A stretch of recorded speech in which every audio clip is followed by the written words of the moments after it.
I try to just have the most simple approach as possible. Like people talk about setting goals. I just went in with the same ones. It's like if I have the right attitude, if I prepare to the best of my ability, and if my effort is at the maximum level, I feel like whatever God's will is for the stat sheet or, for what I'm supposed to do to look like, it'll be pleasing to him and then pleasing to me at the end of the day. Like I don't have to stress over I need this many yards and catches, like this is why I need this contract right now. It was just like, if I keep it that simple and win one rep at a time, win one play, if I could continuously win one play, like I wouldn't even know what my stats were until like after the game. And somebody would tell me my stats, I'll be like, what the heck? Like, and literally, like, so that's because if I was worried about those stats, there was no way I'll be able to be as present in the game to be able to move from play to play with the same energy and the same focus. So I just try to keep it like that. Just throw stats out the window, throw the outcomes out the window. Just hope and believe that the outcome will be good, and put the outcome in God's hands. Before we get started, I wanted to give a shout out to our sponsor, Proper Creative. They help me with our brand content and, of course, making our swag. They're the ones that ship it out to us. That's Proper Creative. And they work with any type of business, whether you're a big corporation or a small business or even running it out of your house. They will work with you and they will help you and relieve a ton of liability and work from your shoulders. That's Proper Creative. You can follow them on Instagram, PROPR, or you can go to their website at PROPRLLC.com. Let Proper Creative help you build your brand and sell direct to consumer, regardless of the size of your business. Proper Creative is definitely a good choice.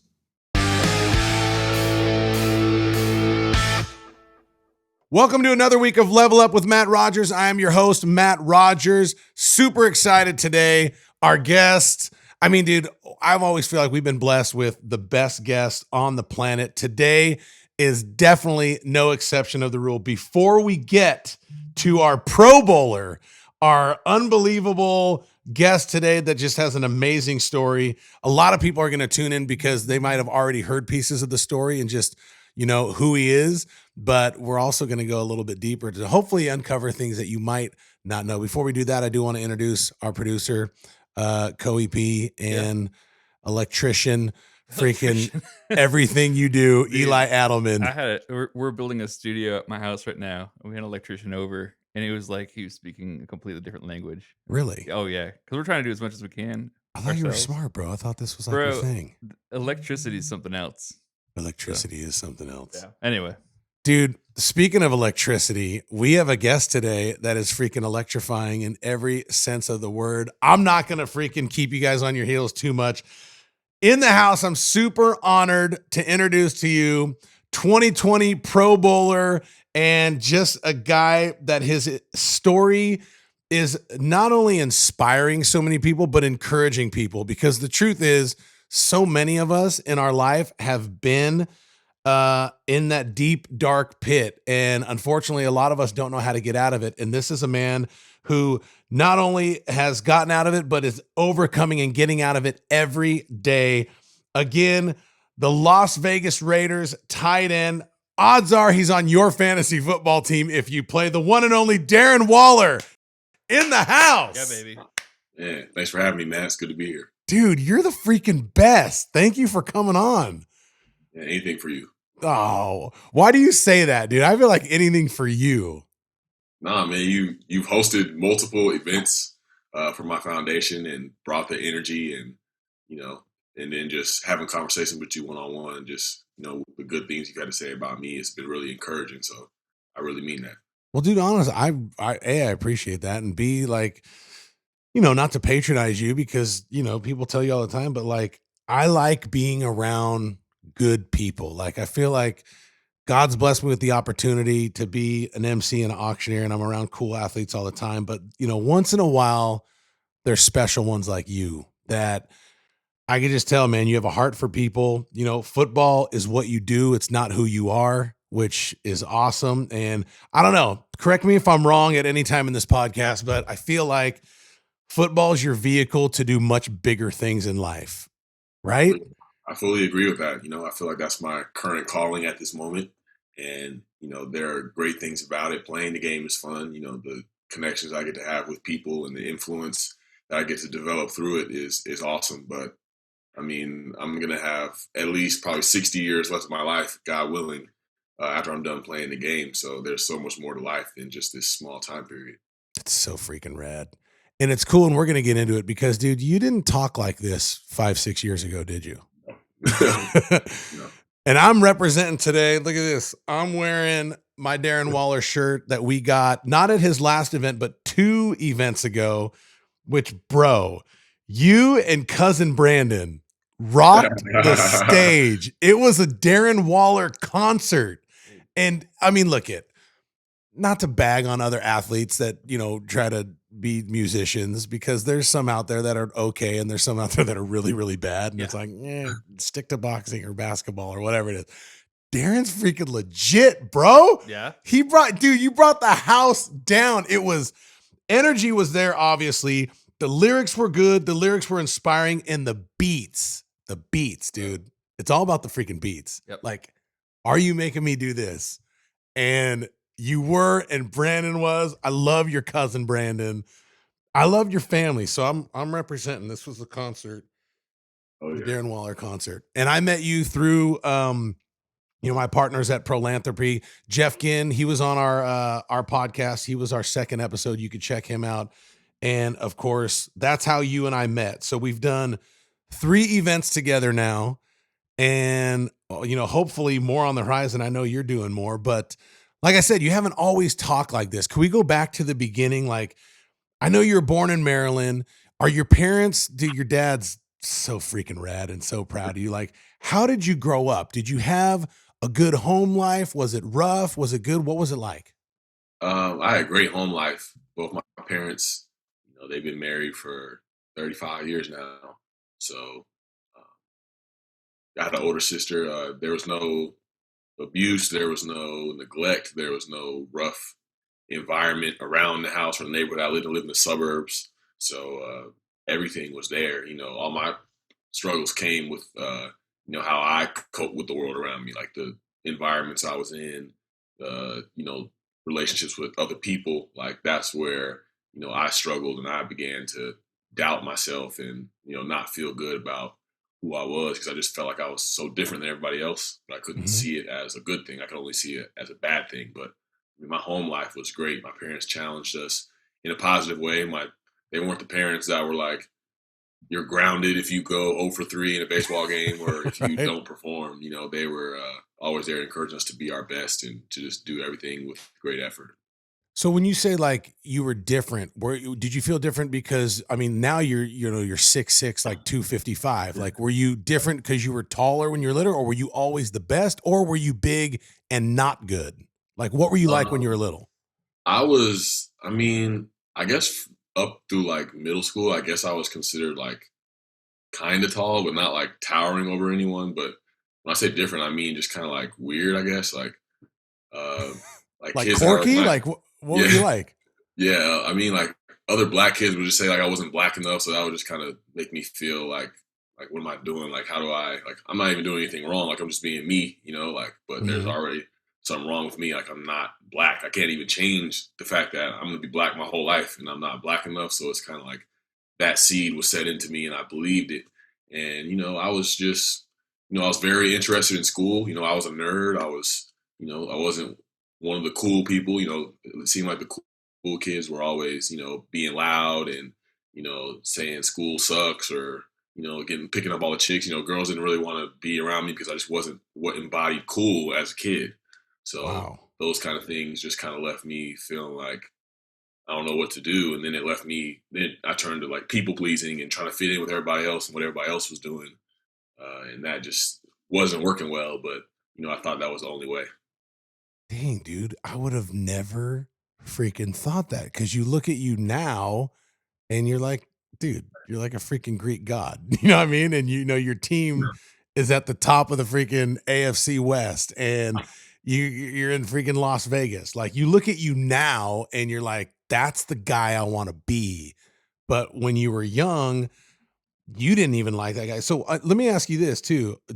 So 2 questions. One, was your school predominantly black? And two, what does that mean that you weren't black enough? Like, what do people, because I obviously didn't experience that as a white guy, but like, what does that mean? Like, what do you have to do to be black enough? What does that mean? Yeah, I'll say the schools I grew up in were, I mean, they were a little bit more than half white, but I mean, it was maybe like 60% white. And so there was a lot of black kids in all my schools. But I guess when I say black enough, it's like, I liked rap music, but I also liked like rock music and classical music and different kinds of things. And, a lot of things that, black people know is just, they just know what they know. And anything that's kind of different or outside of the box is kind of like we can tend to shoot things down instead of being more open minded to things. And so like Mhm. me, wearing not sagging my clothes or dressing like I was white or talking like I was white and caring about school, like those probably weren't things that in their generations were seen as acceptable or cool. Like they felt like they had to be a certain way or fit a certain image. Whereas I was kind of different than that. I was not being able to be put in a box, and Mhm. it just kind of made people feel weird. I guess made them maybe feel a little bit insecure about themselves. So it was the music that I listened to. It was the way that I dressed. It was the way that I talked. Um, anytime I try to talk like cool or slang, like people would call me out and be like, "Yo, what you doing?" Like, you can't do that. So it's just like, I was just a lot of my mannerisms, just who I was just different. I mean, well, I laugh about it now, we chuckle, but dude, that actually freaking sucks because you're a kid and you don't, you're not as secure in yourself as you are now. And I'm going to guess the reason that you liked classical music, and a lot of people don't know this, but your great grandfather is Fats Waller, which that dude's a freaking legend. We all know the song Stormy Weather. That's Fats Waller, his great grandfather. Is that the reason you liked classical music? Yeah, yeah, I was drawn to that, and I was in band in middle school, and I was playing the piano when I was like a toddler. So it's so those things were kind of in me, and I realized now looking back, I was like, that's what makes me, kind of unique. Like it's the fact that I like all these things, and I don't have to be, you know, in one box. I can be everywhere. I can listen to anything I want to.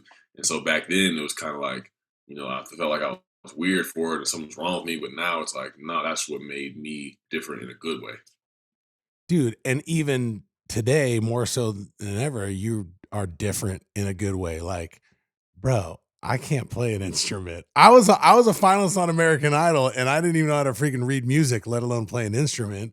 Like now, that's like attractive to people. Like, do you notice now being older, like you're kind of like a banana peel, and there's a new layer every time you peel a banana. Like, Darren, I didn't know that about you. Like, do you see it as an asset now? Right. Yeah. I mean, it just allows you to form relationships with so many different kinds of people, and to see the beauty that is in all of them, in all their walks of life.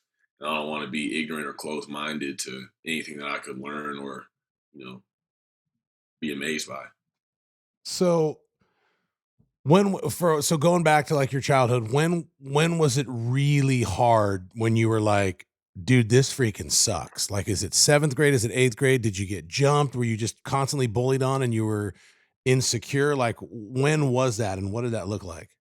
I would say from seventh grade to 10th grade was rough, because in seventh grade, in eighth grade, I was pretty good at football, and then but I was small and people were kind of shooting past me, and people were already starting to lift weights, and I wasn't lifting weights, so I was not only shorter than everyone, but I was like skinnier and weaker than everyone.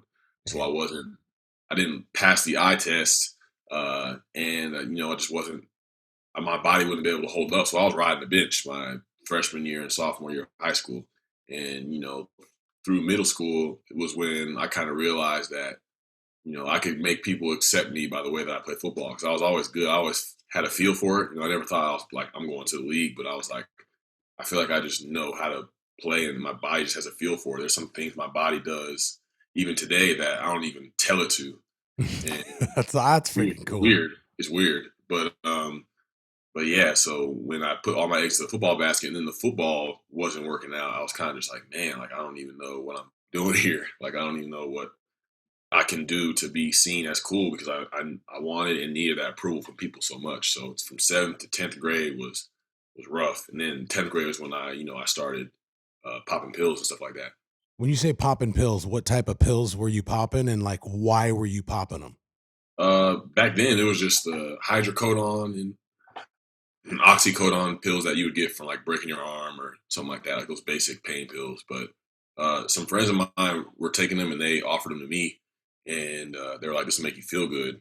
And I was like, I always say like, yeah, at that time, like I wasn't feeling good, and I always said like, "Oh, I'm going to be straight and narrow. I'm not going to drink. I'm not going to smoke. Like I'm going to do what's right." But then it was like when it came down to I wasn't really feeling great and I wanted to take it. That's why now I can have so much more empathy for people that do choose drugs and alcohol. Like a lot of people would be like, man, like what are they doing? Like they're ruining it. It's like, nah, man, they're just trying to feel good about something they don't know any other way. And so that's how I felt at that age. And it felt really good when I took it. That's where I started. That's why I kept doing it. The crazy thing about drugs and alcohol is it's the one of the only things in life that truly doesn't discriminate, whether you're rich, poor, smart, stupid, homeless, rich. It My wife, because I had my wife on this podcast earlier on in the year, and before her and I, or when her and I met, she was bad, bad, bad on drugs. And she talked about overcoming her drug addiction to where like she almost died. Like she got down to about 90 pounds. And she said it was the only thing that literally called me by my name. She goes, I couldn't get it. I couldn't. And she was San Diego State soccer girl, great family like yourself, 4.3 GPA. But it was like you said, there was that one person, that one girl that influenced her in a bad way. And she wanted to fit in and didn't have, it just stinks. So are you going through your junior and senior year? Are you starting to taste success in football and you're still popping pills? What does that look like? Yeah. Right. Because it's funny, like when I started doing that, it's like that's when my life started to turn for the better coincidentally, like right around the time I started using. So I was like, I felt like the using was just part of the formula. Like I got bigger over the summer between my sophomore and junior year, and then that was my first year playing varsity and starting on varsity in football and playing varsity basketball, and just being somebody that at that point people want to be around you just because of what you do Mhm. and what your talents are. So I kind of, and then that was like a chance for me. Like I started feeling that love from people, which was what I wanted all the time, to be accepted, to be cool. So yeah, I mean, I started using more. I started smoking weed. Then I started drinking by then. So it was just like, why would I even turn back now? Like this is what I'm gonna stick Right. with it. Did you and were you more accepted? Obviously, because you're one of the star football players, you would end up going to Georgia Tech University. So I'm a full ride scholarship there, right? So I mean, you were good in football and you're feeling good. Are you in the cool crowd? Yeah, I'm in the cool crowd, but I always felt like it was only because I could play football. I was like, yeah, I mean, I was smart enough to realize like it's only because of what I do. It's not really who I am. But I was like, I'm gonna go with it anyway because it feels good. And so that was kind of like that compromise, that early compromise that I felt where I was just like, I'm willing to give up, feeling an authentic connection for something that's really surface level, just so I can feel it, just so because I'm craving it and I need it. So I'm going to settle for this instead of being myself. And maybe that connection may not be in its highest quantity, but the quality of it would have been better if I would have just stayed true to myself, which I can feel now today. But back then I was part of the cool crowd, but wasn't really how I would have wanted it to be. Do you like if you can go back now and tell your 16-year-old self something like what would you say? What would you have done different? Where did that kid screw up to where the Darren Waller now would help him? I would have said find a way to stick with music, because that'll be one of the first ones. Because it means so much to me today, just from either listening or creating or anything. And back then, I was in band in middle school, but I gave it up after middle school because I was like, this isn't cool. Like, Yeah. you heard the term band geeks or band nerd, like, so I was like, this isn't cool, so I'm giving it up. And what I was really giving up was a passion of mine that I just completely chopped out of my life. It wasn't an outlet for me, a space for me to go and just, it gives me that feeling of joy. So I would say stick with music, but really in all, just, wait it out, have patience and know that who you really are will mean something and will, create the relationships and the opportunities and the pathways for you to go about life the way that you would really want it. So that's what I would say to him, just to wait it out. Dude, that's so important because when I played football at the when I was playing football at the University of Iowa and I went there and everything was getting paid for, I loved drama. I wasn't a drama guy, but I loved the performing arts. Like I was the kid that was in all the church plays, loved to sing. And then when I got to Iowa, like you, the football players, like everyone made fun of me. Like, we know all the freaking gay kids and the stupid kids and blah, blah, blah. So I was like, yeah, you're right. And I'll just get my sociology degree, which I don't even use it now. But like I look back now, I'm like, I freaking blew that. Like I could have had a performing arts degree and who knows what would, because now, like I'm 43, now I don't care. And Darren, you've seen me like, dude, I get on, I love people. I love to laugh. I love to perform. I love to make people laugh. And it sucks when we let at a young age outside influences influence us instead of our God-given desires that he puts in our heart, man. So Right. that's, dude, you hit the spot right there. So after you graduate high school and now you go to Georgia Tech. Are things better, worse, or the same? Um, I would honestly say worse because it was like starting over. I was like the freshman kid all over again at the school. And Mhm. if you look at the recruiting list, I was like probably like the last or like second to last rated recruit. I wasn't really highly rated coming out. Um, so I just kind of felt bad and felt like, oh, people were already better than me. Just took me back to that place when I was like 14, 15. And, so I really didn't think that I would play there. So I was just like, well, I'm just going to, party and, impress people by the way that I can drink or the way that I can out pop or snort anything. I know that on a college party scene, that'll kind of get me places. Mhm. So, I still remember, my parents came and helped me move into my dorm. Within like 15 minutes after they left and like said their goodbyes and everything, there were some older players in the dorms that kind of kicked the door in and they were like, "All right, we're taking shots." It's like freshmen, y'all got to come out of the room, and I was just kind of like, "All right, like yeah, let's get this thing rolling." And so that was just me. Like, and I was started going out.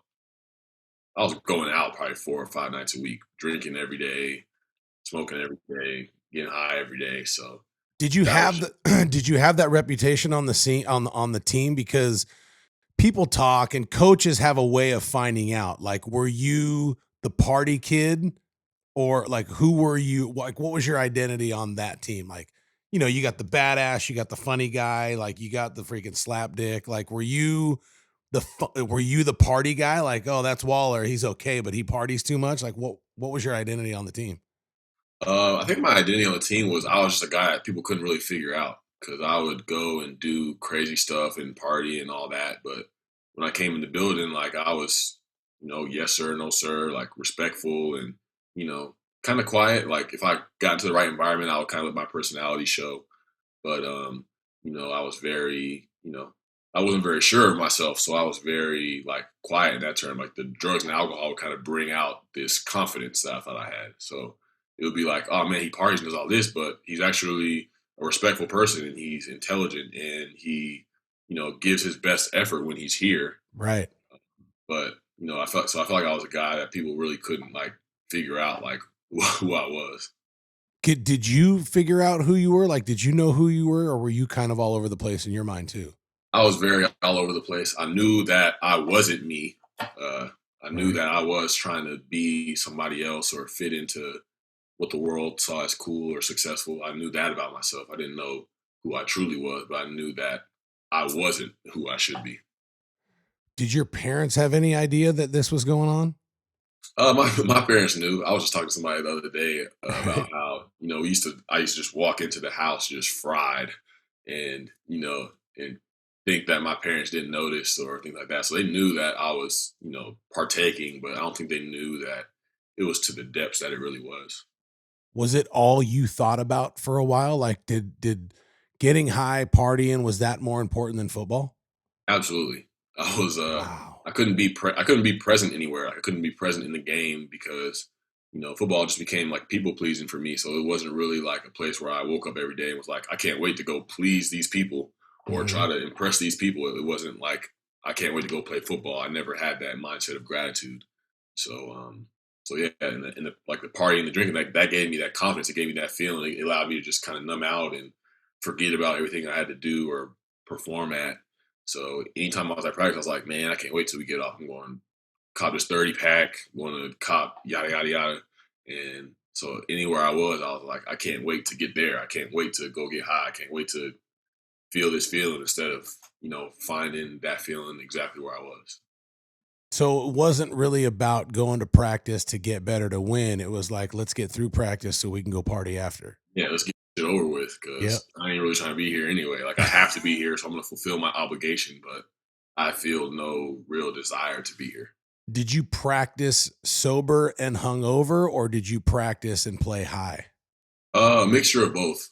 Wow. Um, there were times where I would get high and be like, all right, let me just see how this goes today, and there would be times where I would be in a hangover of death at practice or a workout or something like that. So it was a mixture of both. Did you ever get drug tested? Did you ever fear that, or what you were doing Um, wouldn't show up? Or did you have uh, to cheat them? yeah, we would get drug tested. I failed two, Mhm. um, but we got tested a lot. So I would literally any workout or any practice, we had to walk to the practice fields from the locker room, and I would have like a 5 hour energy bottle of pee in my girdle every day, and I would put it in my sneakers that I walked over to practice in. So anytime they popped us, it would be in the bathroom at the indoor. So I would just go over there, you know, let everybody line up. I'd put my bottle in my girdle after practice, which was your steaming hot after practice. So I would keep it there because they check the temperature of your urine. So I Yep. would keep it in my girdle to keep it warm because if your pee's not warm, then they're gonna be They like, know. Yeah. it's fresh out your body, like they're gonna know something's up. So I would do that, and I passed a lot of tests doing that. Um, and then they started doing like a mouth swab where they could detect like if you use within 24 or 48 hours, and there's no way you can really finesse a mouth swab. That's one of the ways I got popped, and then I got popped because I got arrested one time and I had to submit the police report to the school, and like the police report said the car was like full of smoke. Like, they pulled up on me Mhm. like I was hotboxing, and so I submitted that, and they basically took that as like a failed test because I had fake pee on me everywhere I went, so I would have finessed that test as well. So like they That's got me for two, crazy. and then after my second one, they were like, "All right, we're going to test you every Tuesday." So they would test me every Tuesday, and literally every Tuesday after they test me early in the morning, I would go get high as possible on that Tuesday, and and then try to like flush it out like the rest of the week. There would be some weeks where I'll still like smoke again or pop pills again. So I don't even know how I didn't fail another one, but that was my experience with drug testing in college. That's crazy. For for parents who are listening that have kids going through similar, situations like you, is there anything they can do? Was there anything that anyone could have done for you? Because you have great parents, and I've met them in person several times, and they're awesome. You had great coaches that probably had the talk with you of, do you know what your future is going to look like if you like? I'm sure you had all those, yet nothing really sank in, right? Like, Right. what can people do? Is there anything they could have done? I feel like they could have been transparent about their experiences with what I was doing. Like I know I learned later on that my dad was, pretty much doing the same things that I was doing. I know some of my coaches were. I know a lot of older people in my life were, but they were kind of waving the finger at me like, "Don't do that, don't do this." And like you said, don't you have your future in front of you? But I mean, I told you the way that I was thinking and acting about how I can't wait to go get high. Like I don't care about my future right now, so that's not even going to resonate with me. Mhm. So I thought like if people were more honest, like, hey, like I don't want you to do this because I did all that and it left me feeling like this for a decade, and I don't want you to waste a decade of your life. I've been where you've been.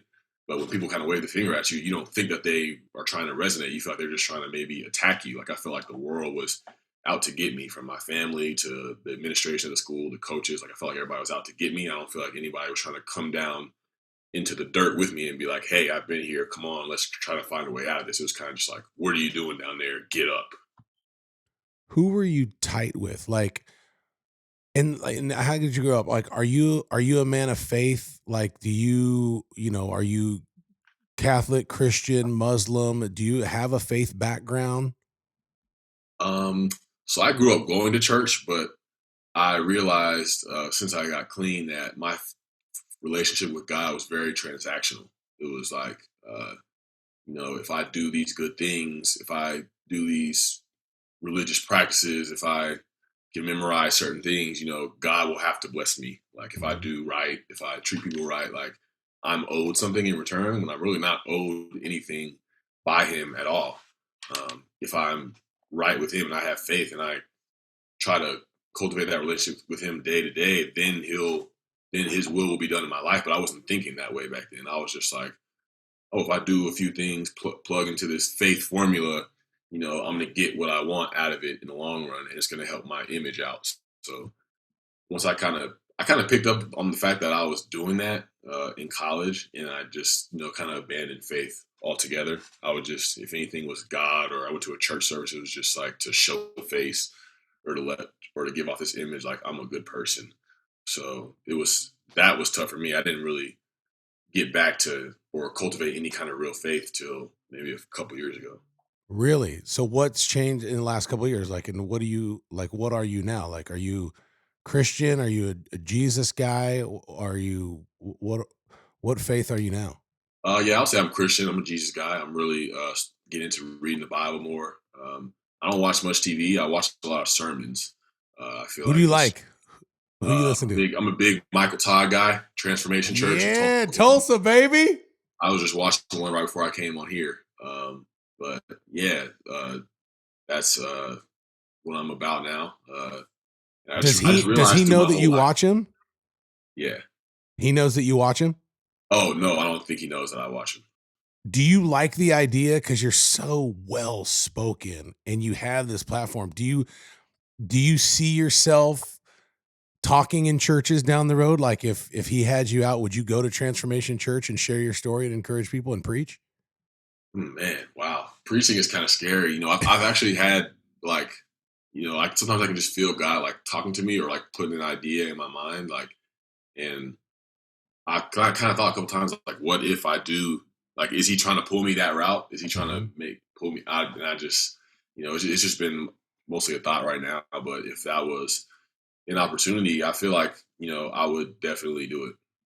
The thing, and that strikes me about you, which is true. It's like, I think a lot of times, and it's maybe the way we've been brought up, is like, well, if God calls you to the ministry, then you can't do this other stuff. And I don't believe that's true. The Bible says we're in the world, but we're not of the world. And I think, you can definitely influence that side with all the while still being who you are, telling your story, being a football player, being a pro bowler, and, and encouraging people, like you said, you wish people would have just related to you where they were at and what they were going through. And I think you do that very well. So, dude, I definitely think preaching is in your future, because I've always gotten that vibe from you.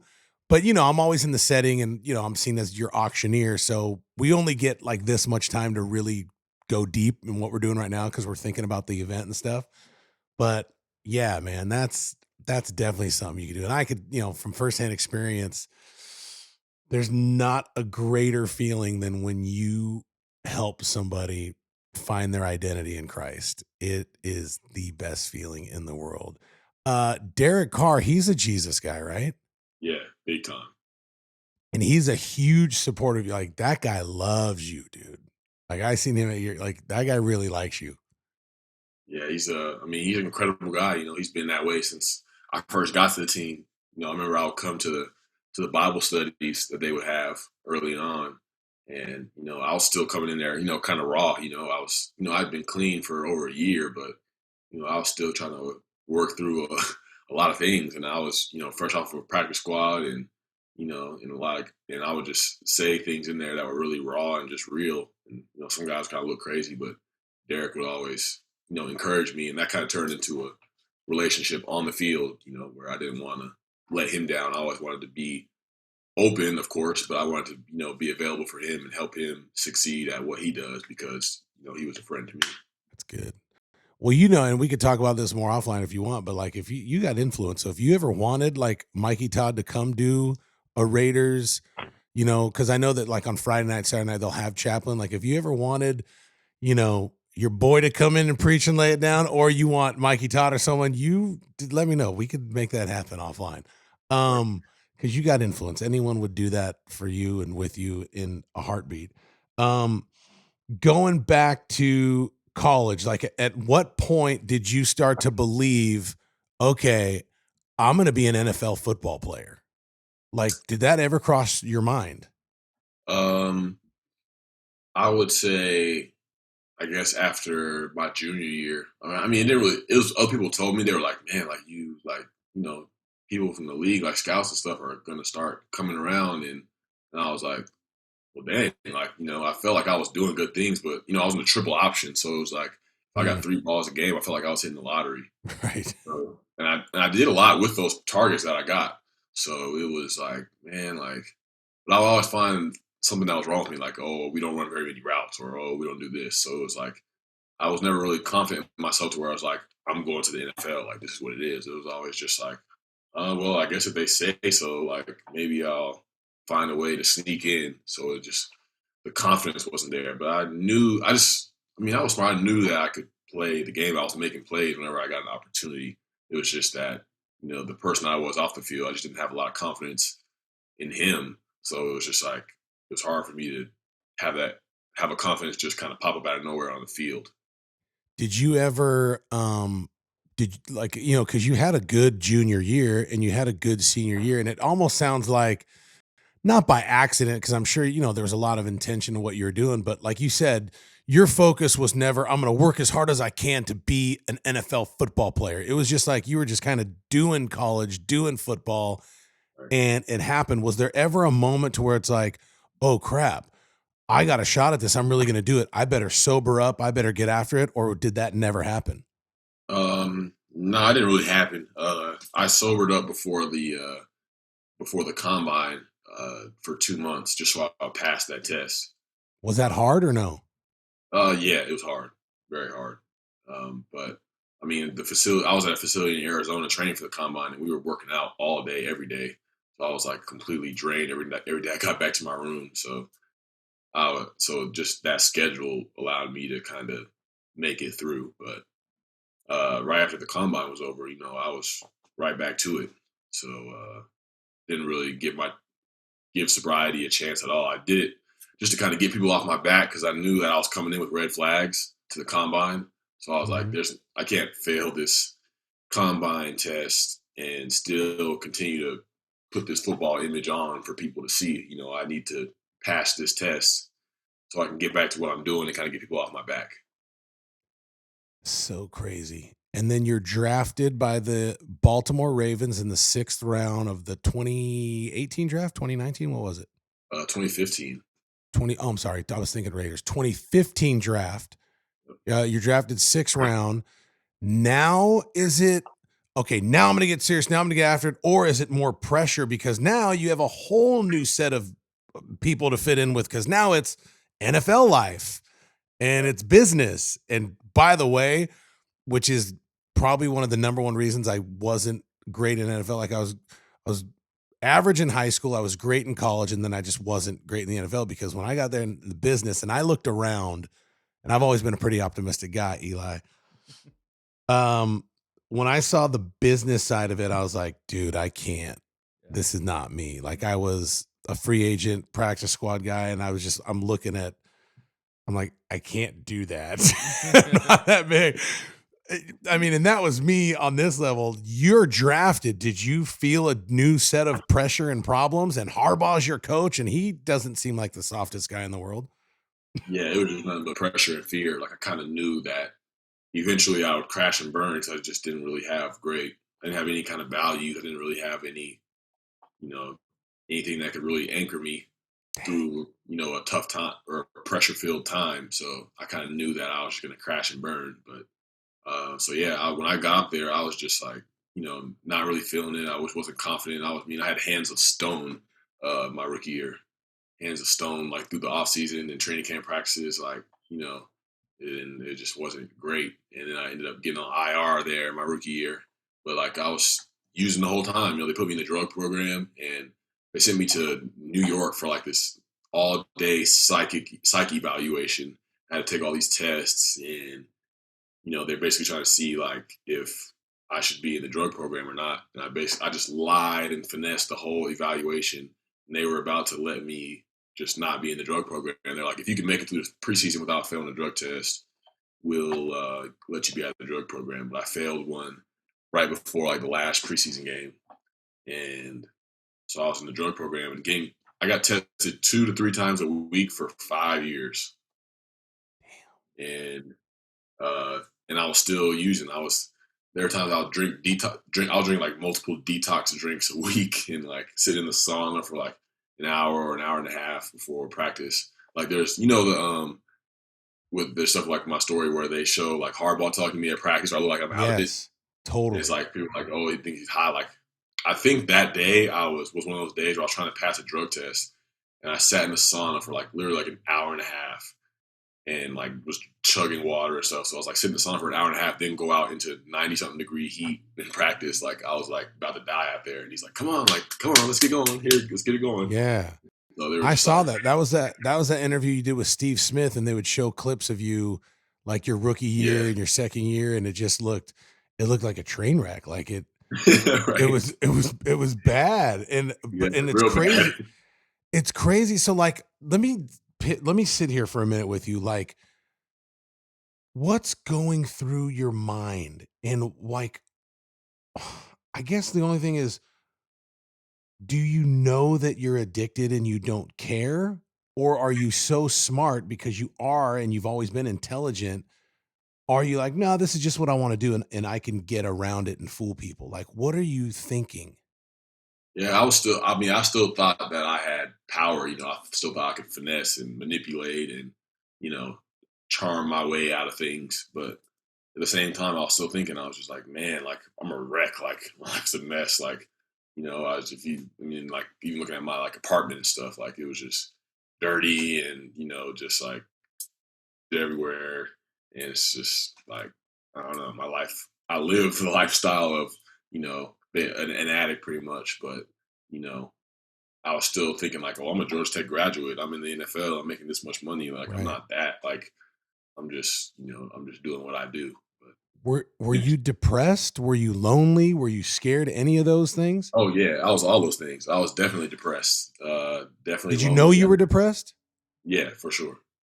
I just woke up every day and I woke up every day like sad, and woke up every day like scared to get out the bed and go to work. Like I didn't have any relationships with guys on my team. Like I think there was only like 2 guys I maybe hung out with outside the building. It was only because they were doing the same that I was doing. Right. So it was just all those, any kind of negative emotion I was experiencing. You don't have to name names if you don't want to, but where are those guys today? One guy is playing arena league football, and then one's no longer with us. Because why? Because of exactly what we were doing. Damn. Oh man. So what would you do? How do you battle the depression? Because I mean, dude, even outside of drugs, depression is a huge pandemic, not only in America, but in the world, and people don't know what to do. I've been there before. Like when I was done with football, my mom passed away, who was the biggest encouragement of my life. I went through a depression. I wanted someone to hit me over the head with a hammer and put me out of my misery. I think the only reason I didn't kill myself is I was too afraid that I would go to hell, because I was, I grew up in the church. But there were days where I really thought life would be better without life. Did you ever have those thoughts? Yeah, I was just like, anything would be better than the pain I'm feeling. I was thinking like death would be a better alternative, but I was never like, I didn't think I would have what it took to go through with making that happen. But I was just man, like it would just be nice to just have nothing happening, no noise, no pressure, just to just be nothingness. I would like that. And that's what, I mean, that's basically what I was trying to achieve every time that I was drinking and using and mixing all that stuff. Like I wanted to achieve that state of nothingness, like just being absolutely faded to the point where it's just like I wasn't feeling or comprehending any kind of depression or pressure or football. Like it was just like in oblivion, basically. Did you do it by yourself sometimes too? Didn't even have to be with people? Yeah, it was by myself a lot. Those two guys would just be like kind of like, yeah, like okay, like we can link up like sometimes, like it wouldn't be all the time. There's a lot of times where I'll do it by myself. The player that's still with us that plays arena football, is he still struggling or is he doing well? I don't know. I haven't talked to him on that level of things. I've shared an Instagram message with him back and forth a couple times, but I don't know that deep into his life like that. Do you think he, looks at you and gets encouragement because he done that with you, or do you think people look at you and be like, "Oh, that's great for him, but I could never do that"? Um, I think he may. I feel like anybody that has been around me in my life at any point in that time back then, if they don't, I don't know, man. I feel like if they don't have any kind of faith or hope for what could be possible for their life or how things could turn around, then I don't know what could have that impact on them because back then, there wasn't really nobody believing in me like that, or Mhm. all these drug tests, all these things happened and new. It wasn't people back. It wasn't very people back then that were like, "Oh man, he's still going to be somebody, or he's still going to do something great." It was like people are just kind of like, "Well, I mean, it's just the same old thing over and over." So it's like anybody that knew me back then or was around me or back then that sees me now and isn't driven to think like what could be possible for their life. Mhm. I mean, I don't know what to tell them. What did your parents did they know that there was a problem? Like our son keeps failing drug tests, he's in the drug program, or was that kept on the hush hush? They didn't know too much. They knew because they would send like the FedEx letters anytime you failed a drug test. And there was Oof. really a point in my life where I was afraid every day. I was afraid to even go in the locker room at the Ravens practice facility because the FedEx would just be in your locker, like on the stool in front of your locker, and there would be a FedEx regularly, Dang. at least a couple times a month, probably. Like I mean, you were talking like at least 100 failed drug tests when I was in Baltimore, for Are you sure, kidding me? easily. And Yeah. everyone's looking at you as the drug guy on the team, right? I mean, everybody knew I was in the drug program coming in, so they were like, "Oh yeah, you can't do nothing. You can't do." So I was like, "Oh, I can't do drugs around any of these people. I got to be by myself, or be around somebody that just like won't say anything." So I was never even around those people, Dang. or they never even really saw me actively using.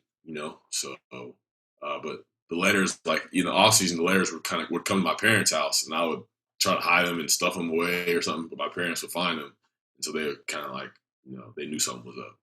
Why do you think Harbaugh kept you? Why did he keep you for 4 years? Why didn't they cut you?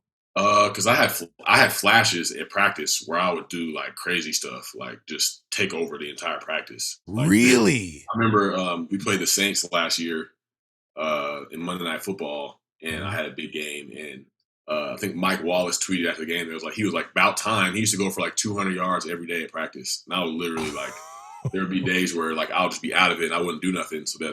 But there were days where I would just like absolutely dominate. And so they would kind of be, so they were hoping that the good side would eventually overtake the bad, Mhm. but it didn't happen while I was there. So what was the moment? What happened? Is it I got cut from the Ravens, or did you show up before that? Like where's your come to Jesus moment, for a lack of better terms? When do you wake up? When do you say, "Okay, I'm done"? Um, it was after I overdosed in my Jeep. This was 2 months after I got suspended for a year by the league. August 11th, 2017 was when I overdosed, and I kind of woke up out of that. Was like I said before, like I felt like I was in control. I felt like I could still manipulate things. At that point, I was like, this is not that. Like I don't have that control anymore. I don't have that. Like I'm powerless, literally. And so from that point on, I was more open minded to new things. Because before I was just like, nope, this is what I'm doing. Like, this is who I am. Like, I was still in that mindset like I was when I was 16. You know, I grew into the varsity player, and you know, I was doing drugs, and everything was cool, everything was working. Like, I was still thinking like that, and I knew at that point that something had to change. And you know, I ended up going to rehab after that. Once I went to rehab and was exposed to that kind of environment, like a self-care environment, an environment where of pursuing faith through like 12-step programs and things like that. Like, that's when I knew. I was like, oh, that I was doing before, what I was believing was a lie. Like, it was not what the truth. That's not the truth. Like, this is now the truth in my life, and I need to go after it and pursue it. And I didn't even think it involved football. I was just talking about just like working on myself as a person. But eventually, that turned into, in my opinion, God's will putting me back into football. Like, I don't Right. think it was just like me, like I manifested or like I'm going back to play football. Like, this is what I'm doing. Like, the first 6 months of me being clean and stuff, like I didn't even want to think about it. I didn't even want to go back. So I just feel like at that point, that's where football came back into the equation because that was what God wanted. That's awesome. Let me ask you this. What was the difference between when you had to go to New York, when you're in Baltimore and you had to do that whole drug program versus what you're talking about right now? What's the difference? I knew at that point, like with my life being on the line when I went to rehab, I was like, I have to be honest here about what I've experienced, what I felt, what I've gone through. Because before I was just like, I felt like saying those things promoted a sign of weakness, or, you know, or I'm not a man if I talk about my feelings or my emotions, or, you know, times where I felt broken, for lack of a better term, you know. So at that point, I was just like, I can't cling to those, you know, faulty definitions of what a man is anymore, because that's going to kill me. Mhm. So I felt like I had to go in there and be as honest as possible. And you didn't feel like that before? No, I did not feel. I felt like me being completely honest was like, I didn't feel like showing myself to the world in a vulnerable fashion like I do now. I felt like that was just like, that would be the death of me, because I always feared what people thought, and, you know, wanting to think of me in high regard, you know, like I was when I was a kid. Like, I just want people to accept me and see me as something that was, you know, worthy of a thumbs up.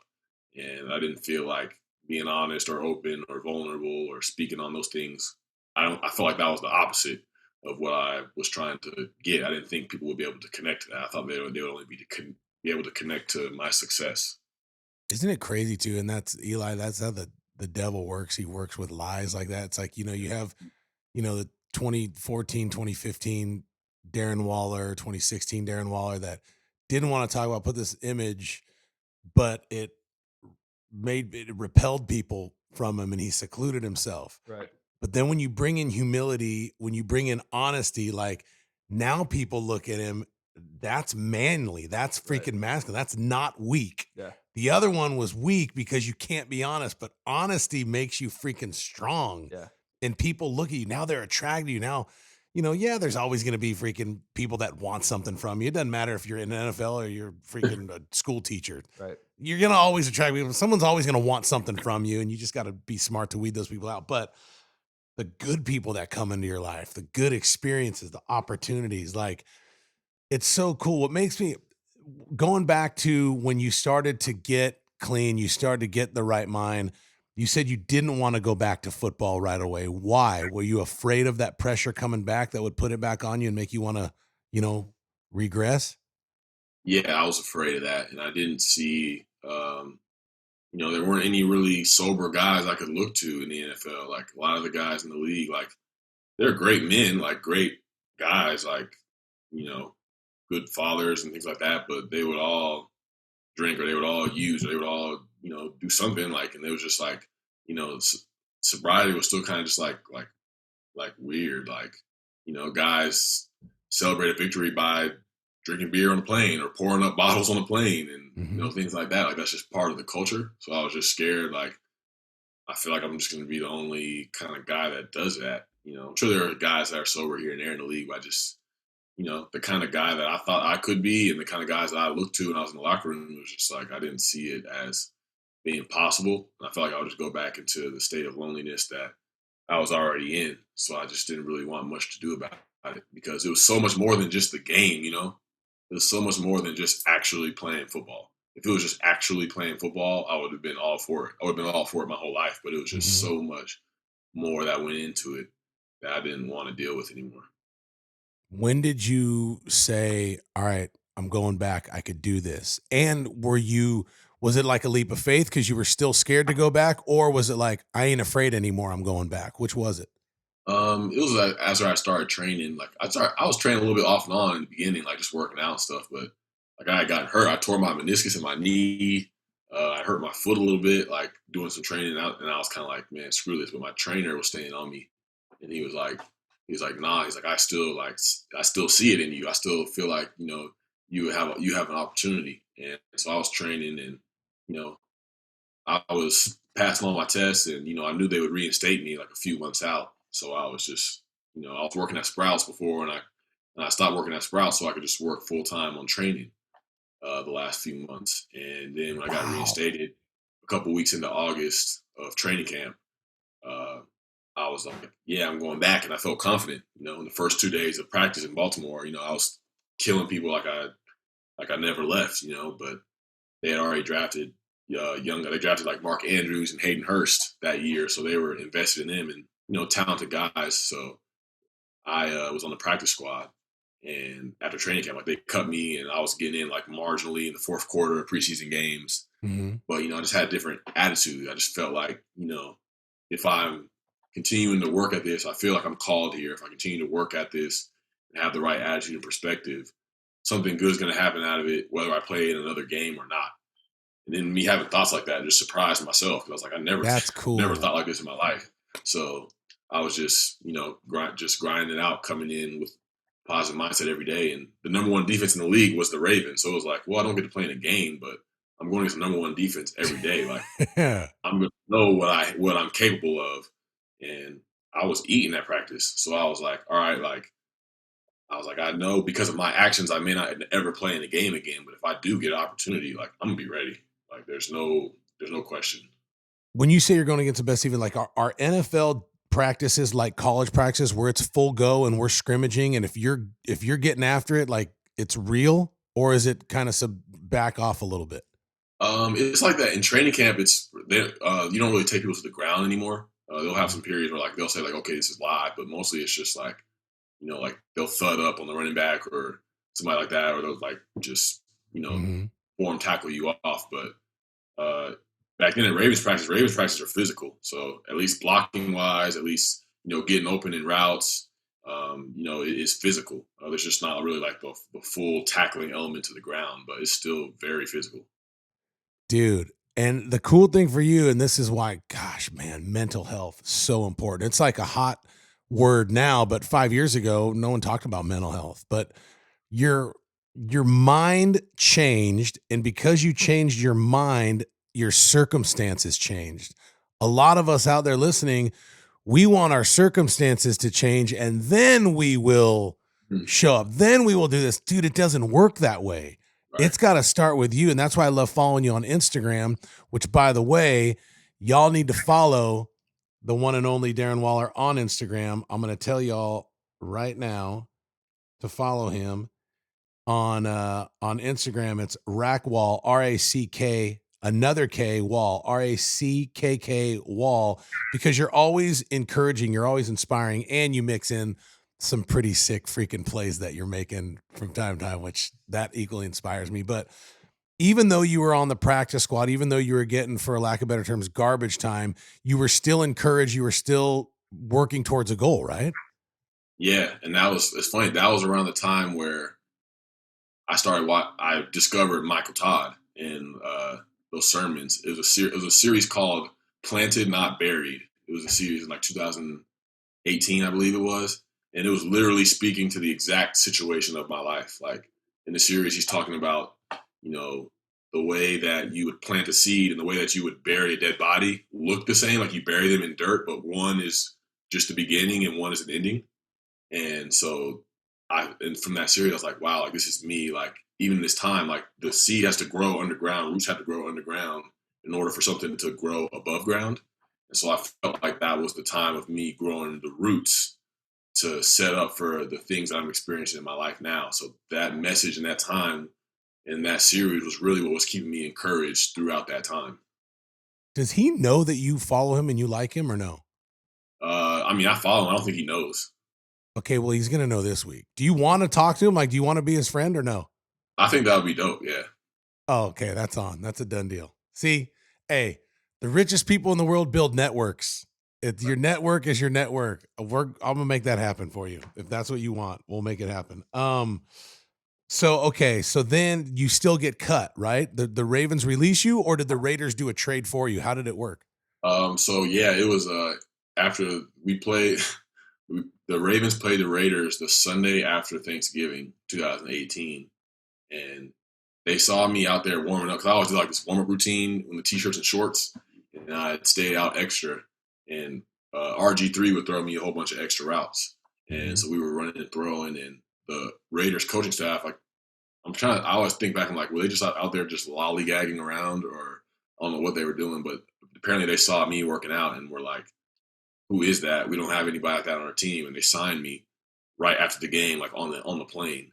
And so the next day, my agent hit me. I was at a collision repair shop because my mirror of my Jeep got knocked off, so I was trying to get a quote to Right. get my Jeep fixed. And my agent called me and was like, "You're going to the Raiders want you."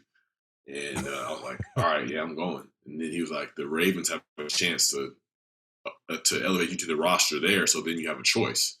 So Harbaugh called me on the phone and was like, "Man, like I've been trying to get you up. I've been trying to like, And the next week they're playing in Atlanta, which was my hometown. So he's trying to use that, and I was just like, I don't know, man. I just felt like this opportunity, like it would be great for me to get a new start, like get new eyes on into a new environment because I don't know. It's like I feel like I've kind of like done my time here.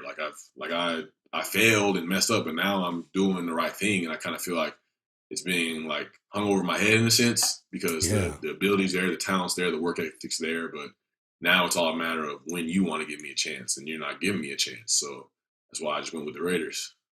Good for you. Was Gruden there at the time? Was Gruden the guy that's trying to get you, or is it someone else? Yeah, it was Gruden, Greg Olson, who's our offensive coordinator. I think Ole was the first one that saw me, and then he brought it to Gruden, and Gruden I think Gruden called one of our Monday night games where I had a touchdown against the Patriots when I was with Baltimore. So he like knew of me and me coming out of the draft. So they both collectively made the decision. Different Greg Olson than the tight end from the Panthers, or same one? Yes, different Greg Olson. Dude, I have a really cool RG3 story for you. Are you still friends with RG3? Do you talk to him? I haven't talked to him in a while. If you do, ask him about this. My friend Gary Cobleon, who is a speed and strength coach in Southern California, he trains Deshaun Jackson, which is why Deshaun's 80 years old and still fast in the league. He was friends with Deshaun. Deshaun was playing for the Redskins. The Redskins played the Cardinals. So we went to Arizona to watch Deshaun and the Redskins play. RG3 has a career-ending ankle injury. And everyone at ESPN is right when he started to get good with the Redskins. Done. Me, Rex Crane, who's been on the podcast, you know Rex, we believe in the power of God. We believe in the healing miracles of Jesus. I've seen too much to not believe. So, dude, RG3 walks by. Deshaun makes an intro to RG3. He's on crutches. He's done. We freaking pray on him. Dude, the power of God hit RG3. Homie's back in 3 weeks. And reporters were... It was crazy. That's cool. This is before he went to the Ravens and stuff. Like, dude, that's why I get so jacked up because, like, I know God's real and I know he's in the healing business. Yep. And then you look at Darren's like, I don't know. That's a cool RG3 story. If you ever talk to him about, hey, remember those guys that prayed on you in Arizona? That was me and my boy Rex. So now let's go to Las Vegas. You go to Vegas, new team, new life, new mindset. And 2019, you had a good year. And then 2020, which is right before the season when I met you for the first time for your event, dude, you end up like you go off. What changed? How does that happen? I think it happened because I try to just have the most simple approach as possible. Like people talk about setting goals.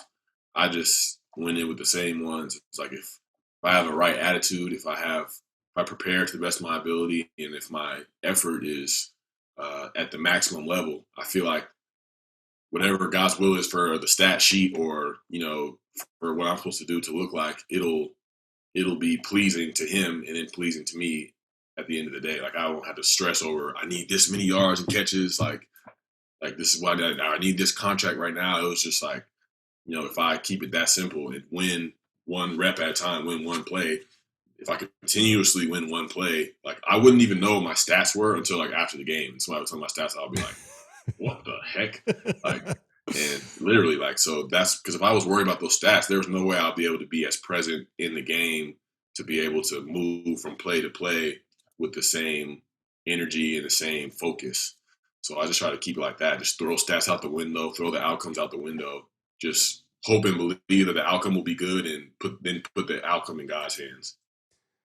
So cool. And by the way, in case you ever doubted, you are a preacher and it needs to be done. So we'll let that evolve whenever it evolves. But I'm telling you right now, yes, there is a calling on your life because, man, the thing about it is you could reach so many more people than pastors can because you're not a pastor. You're a real guy that has been through some things. And one of my favorite preachers of all time, God bless him, the late Miles Monroe, said, you can tell a true leader not by the medals he wears on his chest, but by the scars he has on his back. And you got some scars, and those speak louder than the accomplishments because you've overcome. So, man, you could reach so many people, and you're going to, and I believe that. Let me ask you a couple more questions. I'll let you go because I appreciate you staying with me this long. Do you, when did you know I can take my story and change other people's lives? I can take what I've been through and really inspire people and change the game. Because like you said, you're the spokesperson for sobriety in the NFL. Like you really are. No one took that mantle before you, and now you've taken it and you've ran with it. When did you know that was what you were going to do? It wasn't really a calculated plan. It's kind of like this. I feel like God will give me like a nudge. Like we were in Hard Knocks 2019 for training camp, and the team was like, yeah, the HBO is going to want to sit down with you and do a part with you on the show. I remember Mike Mayock and some of those guys are like, you don't have to do it if you don't want to. We'll keep him away from you. Da, da, da. And then I just felt that nudge, and I was just like, nah, I'm going to do it. I'm just going to say, That's tight. I don't think I got nothing to hide anymore. Like people know everything about me. So it's and I just went forward and did it. And I was just kind of like, all right.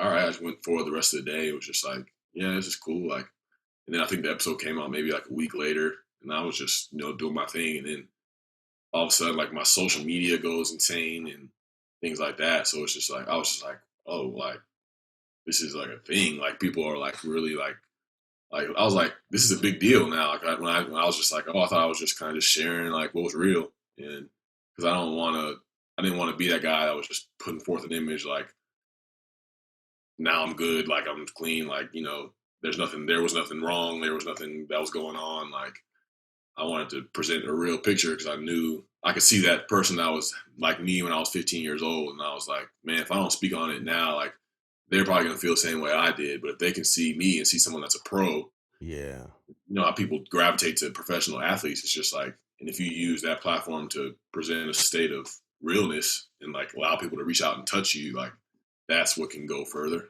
And I thought like it would be extremely selfish of me not to speak then and there. Dude, that's awesome. And then when was the Darren Waller Foundation Beyond the Wall? When was that formed? I think we started February of 2020, right after the 2019 season, because it was kind of like, all right, like the platform's in place, and I was itching for more ways to give back because that was, service is like what really gives you that feeling that you're looking for. And so the foundation was formed then. I didn't know what the heck I was doing. Thankfully, I was partnered with, Jeff and Andrea at Philanthropy because good people. There's no way I would have known what to do by myself. So I'm very thankful to them for helping me do what we're able to do today. But yeah, February 2020 was when we first started at the height of the pandemic, baby. Yep, it was crazy. I still remember we had our first a Darren Waller event, and Derek Carr was throwing footballs in the crowd, and we raised a ton of money, and it's helping so many people. Tell us about your foundation real quick. What does the foundation do, and who does it help? Yeah, the Darren Waller Foundation aims to equip young people in their battle with addiction, either while it's happening or hopefully before it ever starts. So it's with prevention and education on substances that they're using, and just using my story to let them know like where your life could go if you choose to go that route, and just trying to give them tools to navigate it another way and to just stay true to themselves and not compromise like I did. So that's what the foundation is all about: putting people in treatment, giving them tools, giving them the wall talks that we do, just giving them principles of my life that can help change theirs in a positive way. So it's just helping kids because it's a big thing, especially here in Vegas, but really everywhere. So I I just want to love be it, on the front man. line to that. I'm honored to be a part of it as your MC and auctioneer and just your wingman. You are the man. Two more questions before I let you go. One, what are you excited about now? What's the goal now? Hmm, that's a great question. I just want to continue to see where I can take the influence of the foundation, see uh, where I can take my vision, see how I can continue to elevate it to think like, okay, like we're doing good things now, but how do I, change the landscape of what young people think and do in Las Vegas or in the country? Like, how do I continue to make my vision even to the point of crazy, even to the Mhm. point of, who's to say that I can't be a Hall of Fame player? Like, who's to say that I can't be, Yes. an artist that makes music that, influences a ton of people. So it's just like thinking in ways like that, not limiting myself to saying, okay, like God's done a lot in my life right now, but why would I put a cap on him? Why would I put a limit on him now and just allow him to continue to take me where he wants to go? Because I've already exhausted, my will and my plans in my life, and they weren't great plans, sadly. But thankfully that, God has taken me somewhere more greater than I could ever imagine myself on my own. I see you building something like a house or something to where it's your house. It's like Waller's house, Waller Street, Wall Street, whatever it is, to where people go to get better. Almost like a rehab, but way better because you know what works and you know what doesn't work because you've been there. And I think as you progress in your career and you surround yourself with the right people like that, that's going to happen. Dude, that is so freaking cool. I do want to ask you this question now that you're on the other side. A, can you have a drink or two or absolutely not? And B, are you afraid you'll ever go back to that? Or is it like, no, dude, that's not even on my radar. Been there, done that. Yeah, I don't think that it's good for me to have a drink because I'm not at some point, I could probably do one night where I could have a drink or two, but then eventually it's going to turn into a bottle. Eventually it's going to turn into pills and cocaine. So it's like, it's just going to continue to snowball like that for me. So I know that that's not a route I want to go. And, if it ain't broke, don't fix it. I love my life right now. Right. And I want to keep it the way that it is. I'm around a lot of athletes. Um, you surround yourself with family. Gosh, you have such a freaking great family. I mentioned cousin Brandon in the beginning. I just want to be that dude's friend. Like that's just a good, I just love just screw the football and stuff, like just good people. And you have that. Um, what like lady situation, like relationship wise, like you're not surrounded by 25 hot chicks like I see a lot of my other football players with. Is that intentional or have you just not found the right one yet or what's going on? I mean, it's intentional for me to not be around a whole bunch of hot chicks. You know what I'm saying? I just because for me, like I have the disease of addiction, so it's like if it's not drugs and alcohol, like if I'm not monitoring it and staying fit spiritually, it'll turn into being addicted to women. So it's like making sure that I'm not just trying to get something out of them or use them to make me feel good. It's just like waiting on to find a person. You know what I'm saying? I was actually just, this is breaking news. I was just in New Mexico this past weekend Mm. uh, with a girl that I've been talking to. So we'll see where that goes. Nice. How'd you meet her? In person, Oh, cool. organically. Nice. So I think you should be addicted to Jesus and healing because that's your future. You're going to heal a lot of people. You are a good man, and please send my best to your family until we meet again. I don't see anything on the books for the rest of this year, so I'll probably see you next year in 2022, maybe early spring or something. Yes, sir. After we here at the Titans host you guys in the AFC Championship game. Okay. We have the same record now. What's the optimism for the team this year? Of course, we had those challenges losing Gruden a couple weeks ago, but you guys are 2-0 since you lost your head coach. Seems like things are going well, huh? Yeah. I mean, the staff that's in place is great as far as keeping guys focused, and the leadership on the team is great as well. So the talent's there on both sides of the ball, and the kicking game too. So, we're hitting that stretch where the last 2 years, we started 6-3 and 6-2, and we kind of fell off. But this year, just it feels different with the guys that we have, and I think guys know that shift took place. But now it's about how do we shift it into a new direction, into a new height. So I like where it's going. Me too. They have a really good tight end, number 83. You should check him out sometime. He's a freaking right. beast. He's a beast, dude. So as we let you go, we always ask for our guests to leave one level up moment. Maybe it's your favorite quote. Maybe it's something you've learned. What's the silver lining here? What can you tell the listeners as you leave them? How do they level up? I hit him with the quote, Winston Churchill: "Success is moving from failure to failure without loss of enthusiasm."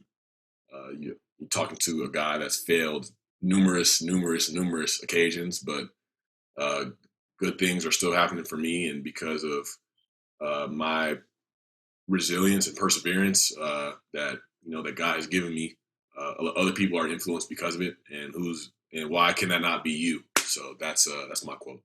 Amen. Preach. See, Reverend Darren Waller. Got him right here on Level Up.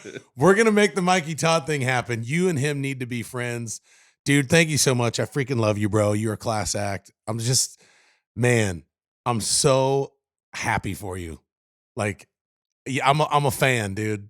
I'm rooting for you. I just want you to do good things and have a great year, man. Thank you so much for joining us. Oh, man, thanks for having me, man. This is a great conversation. I really enjoyed it. You're the man. God bless you, brother. And thank you for listening this week. Please like, subscribe, and share this one.